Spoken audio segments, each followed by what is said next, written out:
request each of you to post in the chat if you're able to hear us clearly. Nithyananda Then to all the participants. Be audible for all of you. Ravina, Matthew, Muskuseya. Nithyananda Paramashivoham If you're able to hear us, can I request a thumbs up, please? Okay, yes. Thank you so much. Okay. We apologize for the technical glitch and any audio issues. Paramashivoham Yes. So let us now understand what is super-determinism exactly. Swamiji says very clearly. Super-determinism is about understanding, deciding to cognize that you are Paramashiva because that is the truth. Not anything, no. Because you are Paramashiva is the truth. Because Swamiji said so. Because if anything Swamiji said, it is the truth. That is the truth, that's all. And feeds your inner space, your perception about life and the life reality itself with this truth. I am Paramashiva. This is what is having the power now. Life reality itself. So understanding, cognizing that you are Paramashiva. Because that is the truth. Not because you get some any utility value or something or anything. No. Right? You are Paramashiva because it is the truth. The truth given by Swamiji. And through that, you will change the perception in which you see life. The way you perceive life as that is the truth. See, you may be thinking, okay, I'm telling myself that I'm Paramashiva, Swamiji is telling that I'm Paramashiva. Then why do I have so many problems? Why do I have like little bit money only? Or why do I have so many health issues? Or why is this person not responding to me? Why do I have all of these issues if I am Paramashiva? Why do I have all these obstacles? But we can address it another way. Because I am Paramashiva, how can these problems affect me? How can these, because I am Paramashiva, how can these obstacles affect me? Nithyananda Paramashivoham This is all participants understand. Nithyananda Paramashivoham Those all participants understanding. So cognizing that you are Paramashiva. Understanding and cognizing and deciding that you are Paramashiva because it is the truth Swamiji is giving. Swamiji says one of the ways for you to experience the super-determinism is set everything to your Atmamurti or to your Linga. You have the Atmamurti or your Atlinga. Just bring to him. You can pray, you can cry, you can express your frustration, joy, gratitude, you can even fight with him. You do not have anyone, well, of course, do not fight with. See, it's like express yourself to Paramashiva. It's not like go fight with him. No. Express yourself to Paramashiva however you want to feel. If you like fighting, that's fine. Fight with Paramashiva. Go fight with Swamiji. But don't stress with thing. Do everything with the Atlinga and understand it will give you the Shakti to manifest whatever you want. And Buddhi, understand? When you express yourself, to the divine, all the emotion will start relating with the divine, right? You will get Shakti to manifest whatever. Any desires you have, you will manifest as a Shakti. You will also get Buddhi to change whenever to change. Understand? Changing situation, maturing cognition, changing whenever you need to experience a change. And above all, you have Bhakti, a romantic existence with the cosmos. So all participants understand this is why Swamiji keeps on telling you, go spend time with your Atma, sit with Swamiji's Atma, because when you relate to the divine, when you relate yourself with divine, right? When you express yourself to the divine will shower His grace and blessings on you. And when you share whatever, when you express whatever you feel, express it to the Atmurti or to the whatever you are expressing, all the incompletions from there will just leave you and Swamiji will bless you, heal you completely. Can I request each of you to take a few minutes and spend at least 3 aspects, but areas of your life where you are experiencing suffering. It could be different aspects. Like it could be something in health, something in wealth, something in relationships, or even any other aspect. Three aspects or three areas of your life where you are experiencing suffering. It could be like, don't say like this, like, okay, I'm suffering so much. How can I be Paramashiva? Say no. I am Paramashiva, so how can I suffer? From this understanding, right? The understand be there with us all participants to write down five aspects of your life where you're really experiencing something. Like, to give one example, like you're not able to manifest. Okay. Can I request all participants to, okay, anyone of you will give an example? I request all of you the example, please. It could be something maybe in your job or like in your, okay. You've asked financial fortune and painting in my body. Okay. Marriage, relationship, no career. So this is pain. So this is the thing you're asking. Okay, so this is what you want to manifest. Now, in this field, now you're not able to manifest, right? You're trying various different powers, but you're not able to manifest. Now, tell your problems. I'm Paramashiva. How can you not manifest? Paramashiva can manifest anything, right? You have heard some many stories, even the Puranas also, right? Paramashiva manifests. He manifests so much. He manifests himself as devotees. Even for this thing also he manifests. So change the way in which you're approaching. Change the way from which you are approaching life. As if, how can I be Paramashiva? I'm experiencing so much problem. No. I am Paramashiva. How can I approach each of your sufferings from this cognition? Now, can I request each of you to pen down 5 different aspects of your life where you are experiencing suffering? It could be in your health, like Matthew yesterday, you were sharing about your health, any type of pain. Or it could be in job, you're searching for something, but you're searching for a job, but you've tried so many ways, you've tried multiple areas to try getting a job, but you're not getting it. Or it could be you're waiting for your salary, or it could be even in a relationship, something like maybe you're trying to contact some of your relatives for a long time and you're trying to connect with them, but you're not able to, and so there is some gap. It could be any type of suffering, but 5 aspects in your life where you are experiencing suffering. Detail pen it down. Nithyananda Paramashivoham. Just write down at minimum 5 areas of your life where you're experiencing suffering. Paramashivoham. Please pen down. Om Nithyananda Paramashivoham. Om Nithyananda Paramashivoham. Om Nithyananda Paramashivoham. Nithyananda Paramashivoham.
Nithyananda to all participants.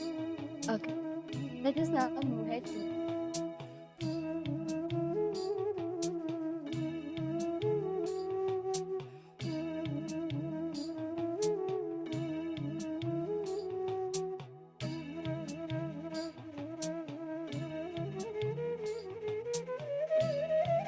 yes. Let's now move ahead to the next step that Swamiji is giving.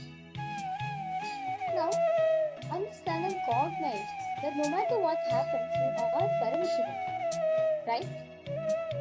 I request all participants to post your experience, or you can share your understanding, or what did all of you experience? What did each and every one of you understand? Okay, Jacob asked for French translation. Yes, French translation is given. Yes, ma Irene, Nithyananda ma Irene, how are you? Ma Irene, Levos, Nithyananda ma. Nice to see you for a program. Yes. Ma Iqbal Babu, ma Mahulia, ma Jacqueline, ma Hanboi, ma Margarita. Wow, see so many participants. Ma Gokila, ma Virupaksha, ma Anandishri. Yes, Nithyananda to you.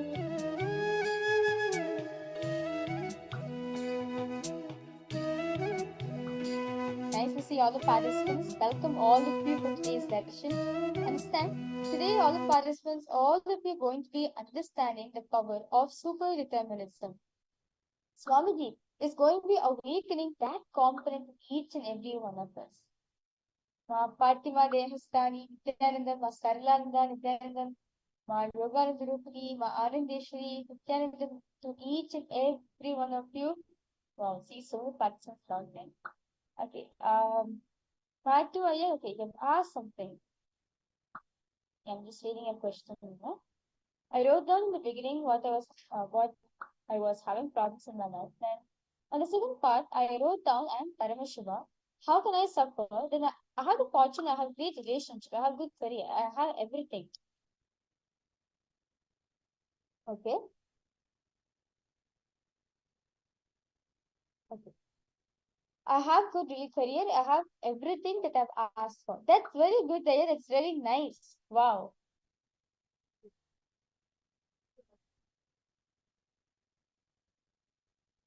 That's very nice, powerful cognition you have put there.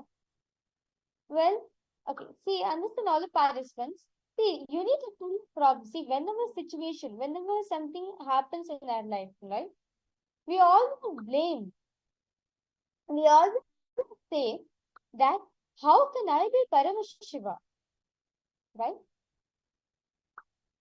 How can I be Paramashiva when there's lots of problems? But Swamiji shares over here, Swamiji shares, you problem, you are Paramashiva. You are Paramashiva. No matter what happens in your life, you are Paramashiva. That is the ultimate Satya we need to understand. Yes. All participants understanding.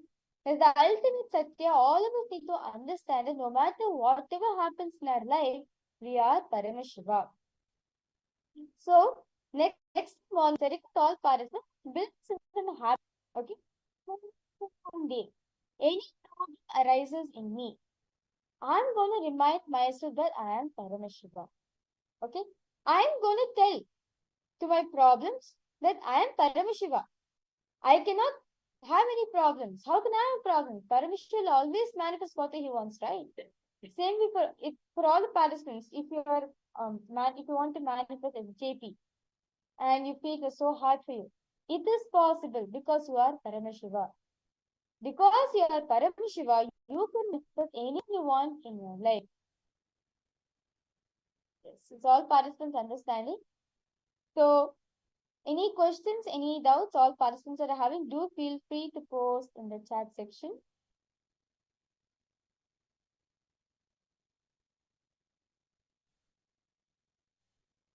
Today, all the participants, we are going to be receiving the darshan of Swamiji as Bhagavan Gangadhara Murti, where he symbolizes, where he beautifully It initiates us into the science of super-determinism, while understanding that life is neither predestined nor life is free will, nor life is God's will.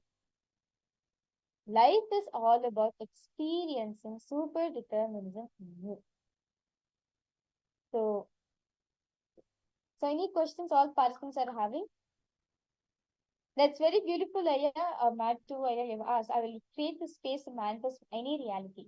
That's nice, Aya. That's very wonderful. Okay. So with this, for all the participants, we are now going to be entering into the next session as very beautifully in this session, Swamiji was beautifully was speaking about Ganga, right? Mother Ganga. How Bhagirath, how did he manifest Ganga on planet Earth?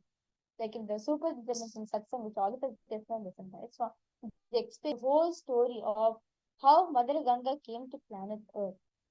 It was out of Bhagirath super-determinism only she came to planet Earth. That is why she's called Bhagirathi, the daughter of Bhagirath, because she came down to planet Earth because of Bhagiratha's super-determinism. So we are going to be listening directly from Swamiji on how Mother Ganga came to planet Earth. How did she manifest the planet Earth? Understand? She was originally in Satyaloka. Ganga was not in planet Earth earlier. She was in Satyaloka. She was in Brahmaloka. It was because of Bhagiratha. Earlier, Bhagiratha's forefathers were wanting to get Ganga. So they made different tapas.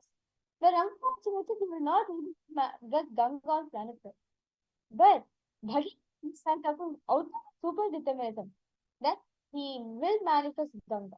No matter what in his way, Ganga will come to planet Earth and wash the sins of his ancestors. So we're now going to be listening a detailed story from Swamiji on how Mother Ganga came to planet Earth.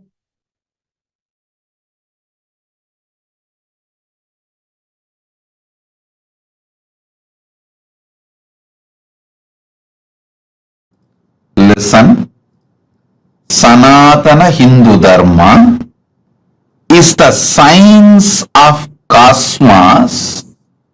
Sanatana Hindu Dharma reveals the vertical time zones, higher lokas, all the higher lokas and the beings who are living there, the superconscious beings, and how to connect with them and receive their blessings and support in our life, and how to bring those great gifts from those worlds to this world and make this world a better place. Understand? One king Bhagiratha, only one king Bhagiratha, he decided he will do tapas and bring Mother Ganga, Ma Ganga, who was living in Brahmaloka, Satyaloka. She was living in Brahma's Kamandalu. Brahma was doing the creation through the Veda mantras and using Ganga from his Kamandalu. That's the way he was doing the creation. He decided he will beg Brahma, all the gods, the beings of the vertical time zone, superconscious beings of the vertical time zone, and he will bring Mother Ganga to planet Earth. See, one king through his tapas brought Mother Ganga to planet Earth, and whole humanity is still enjoying Ganga. Understand? 1/10 of the humanity, 10% of the humanity is directly benefited by Ganga. You may be shocked, Go and study, Google, you will find 10% of the humanity. 1/10 of the humanity is directly benefited by Ma Ganga. All the great gifts given to this planet, rare herbs, many things were brought from the higher worlds, the vertical time zone. Not only they enriched their life, they enriched the planet Earth. So understand, Kriya Pada is the methodology. Kriya Pada gives you the complete science. What is vertical time zones, higher worlds? Who are the super conscious beings living there? And what is their characteristics? And how to connect with them? How to bring them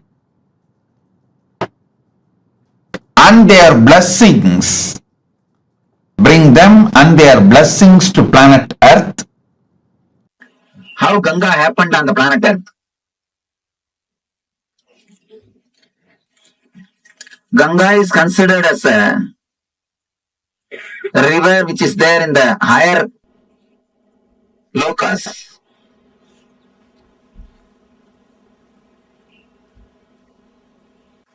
It was there with the Kamandalu of Brahma. Means this is the energy, this is the water energy of existence. Brahma means a creator, the energy which creates the whole existence. Brahma says they have to take bath every day. Then Bhagirath says, all right, I'll arrange all the facilities for devatas to stay in the planet Earth.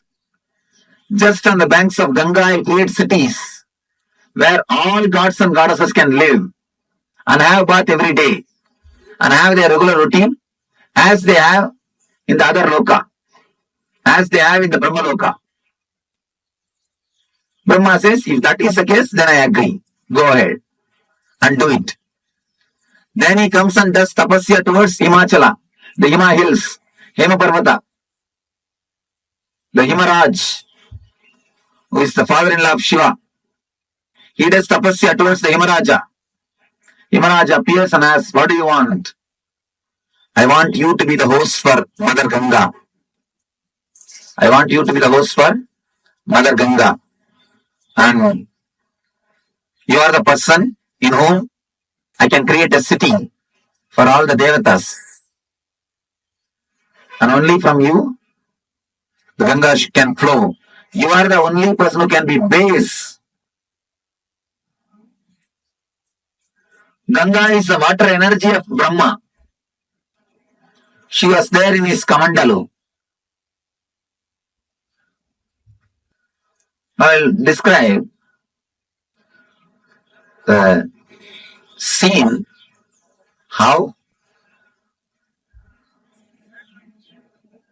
the Ganga happened on the planet Earth. First I will tell the story, then we will see the deeper meaning of that metaphysical story. There was a king called Bhagiratha.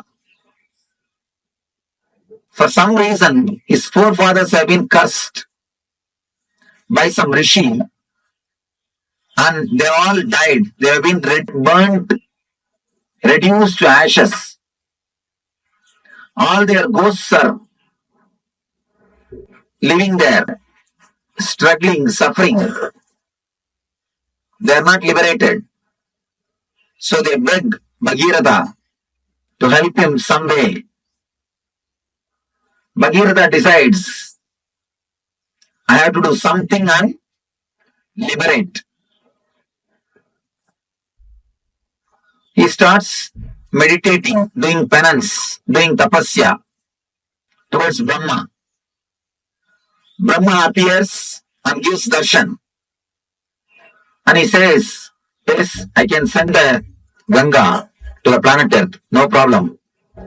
But be very clear, can planet Earth hold the Ganga's speed? Can planet Earth sustain the force of Ganga? First, do something for that. Arrange for it. Then I will send the Ganga. Then again he starts doing penance, doing tapasya. After the tapasya, Shiva appears. Shiva asks, what do you want?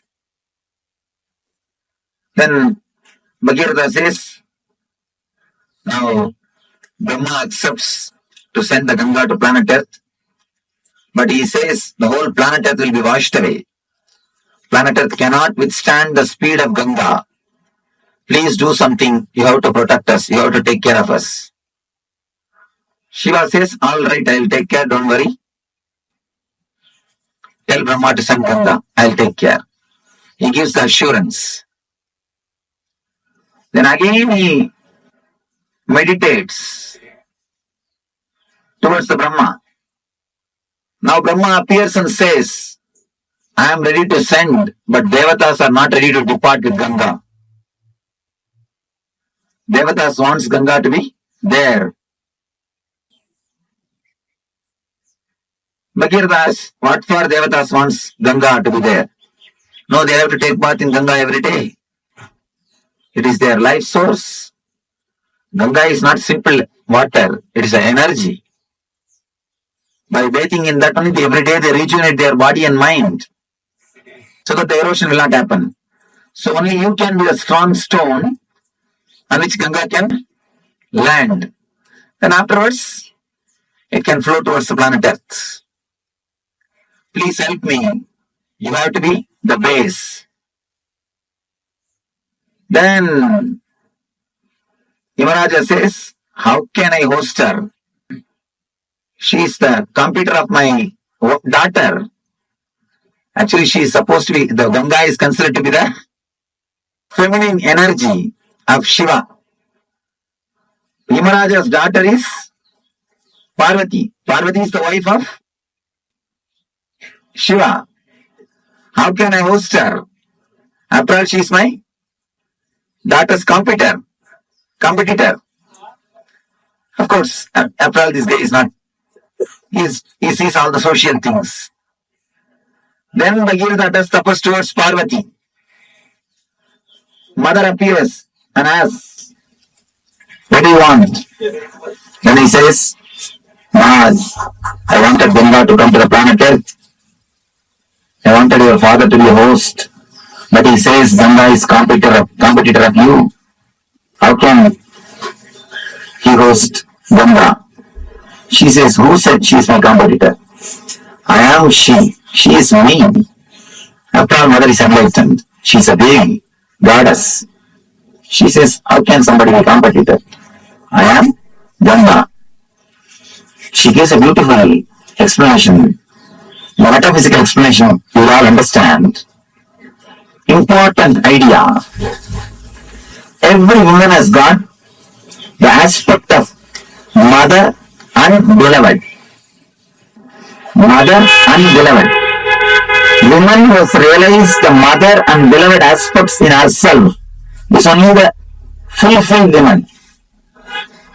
She says she is the woman as feminine aspect of me. I am the mother aspect of her. Uma says she is my feminine aspect. She is my beloved aspect. I am the mother aspect. So she is not my competitor. She is not competing with me. She is complementing me. Then she goes and tells Yamaraja, host her.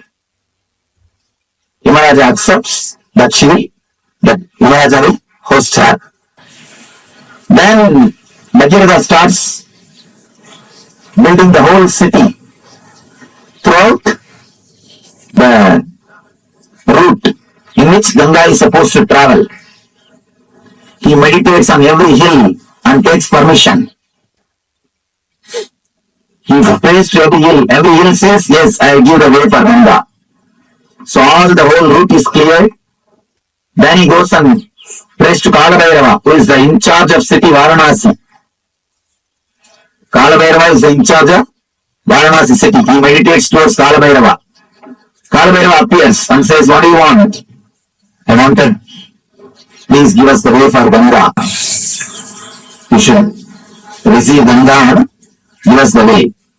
Kalabhairava says, surely I will give, don't worry. But this is such a holy city. Tell Ganga to take do a production of the city and go. Do a production of the city and go. He says, yes, I will surely tell Ganga.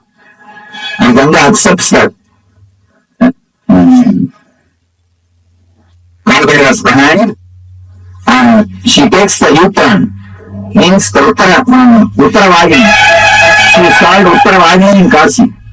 Usually Ganga goes only towards the ocean. Suddenly she takes a turn. There is no hill that you should understand. There is no hill on which she hits and turns. Here she hits the hill and takes turn. In the Himalayas, the Uttarashi.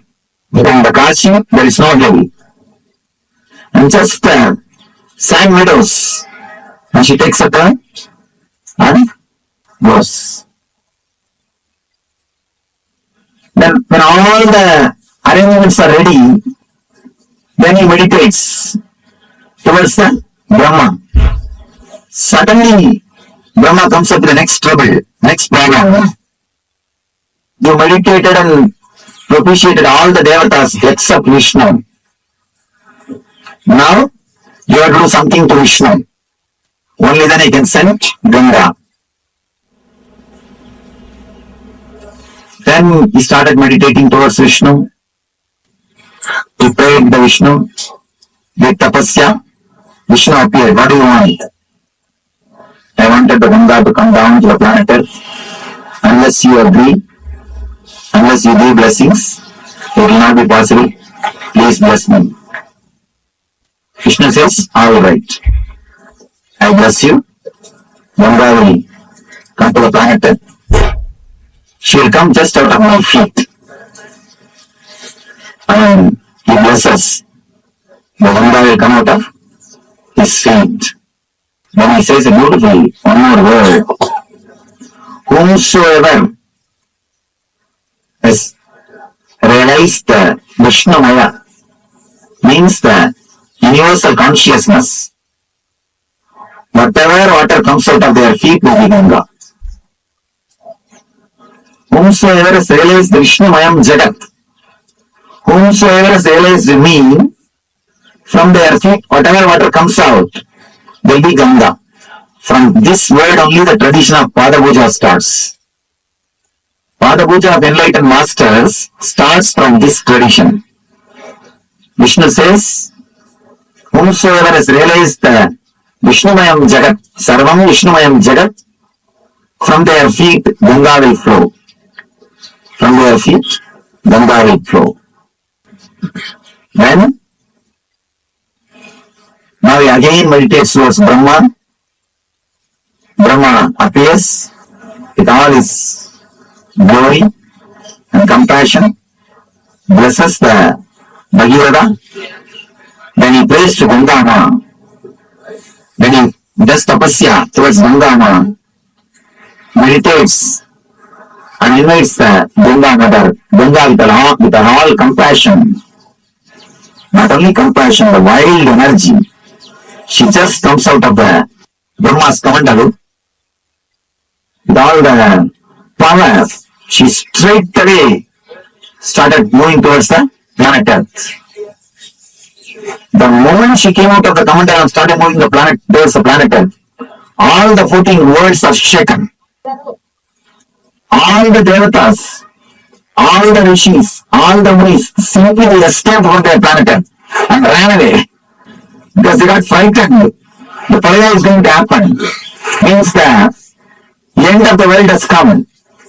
Such a power, they simply ran away from their world. They escaped. And appears Shiva. Shiva beautifully appears and puts his head into the Ganga. she straightaway lands into Shiva's head, into the matted lock. The next thing, she gets locked in the hair itself. She is black. Here, Bhagirava is sitting, waiting for Ganga for one kalpa. What has happened? They are receiving the call, she has started already, but she has not landed. Already she has started, but she has not landed here. What happened? What happened in the way? Again he meditates towards Shiva. Shiva appears and says, yes, she is there in my head. Now what do you want me to do? Bhagirava says, please just send her a little bit. Don't hold the whole thing. Then she was, oh, is it so? Alright, then just, he moves one hair. Just he does. Only one hair moves. And from the one hair gap, just Ganga comes out and lands on the Himalayas. And comes, that is the river which is flowing throughout this planet Earth.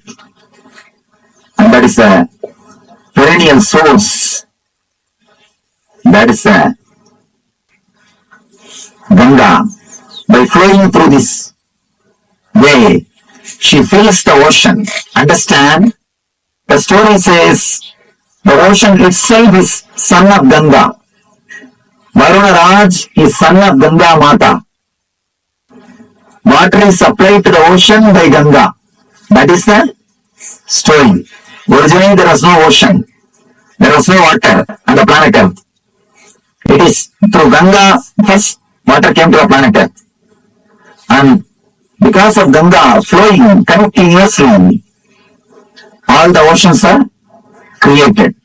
It is from Ganga, original water source started. Then she goes and merges into the Samudra Raj, the son of Ganga Mata.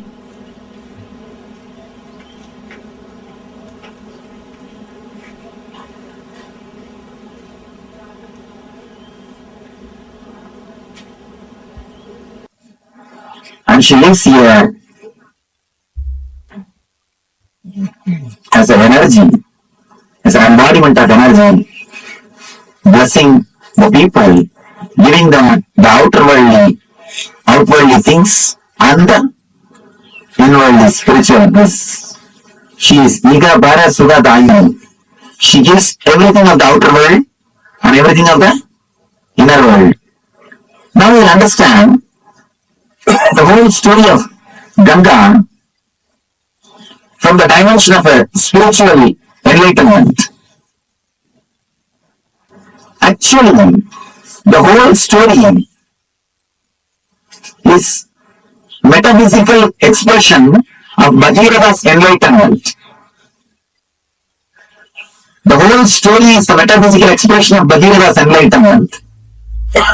First thing, Bhagirava is tortured by the past samskaras, engrams. That is the elders who are not liberated, who are still there hanging around him. He is continuously tortured by the past samskaras, engrams. So he does tapasya towards the creator of the whole universe. Continuously meditates. He wants the knowledge, the energy to be flooded on him so that all the engrams will be washed away. All the engrams will be destroyed. One more important thing, that Ganga came, she washed all the ashes of Bhagirava's forefathers and liberated all of them and gave ultimate enlightenment to Bhagirava, and she is here, liberating the people. So he is meditating towards the Creator, the divine energy, so that the energy can be flooded on him. The Shakti can happen to him. All the engrams will be washed away. He will be liberated, enlightened. The first darshan of Creator is what I call first experience, Satori. understand, why do you think Brahma is described with 4 heads? Don't think 4 heads are there. He can see complete 360 degree. The first experience is what is described as Brahma.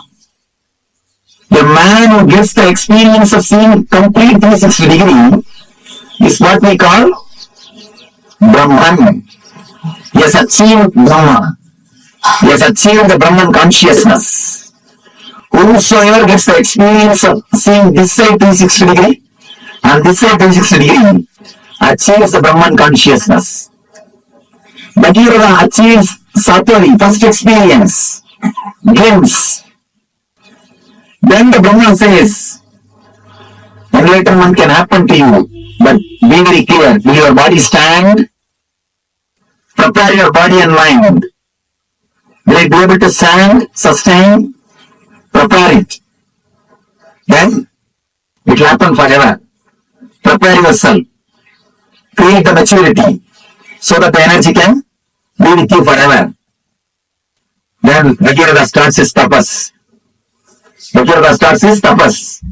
All the energy centers is awakening and preparing all the energy centers to receive the energy and to sustain it, to radiate it. If you don't prepare the planet Earth and call the Ganga, it will not be blessing, it will be a curse.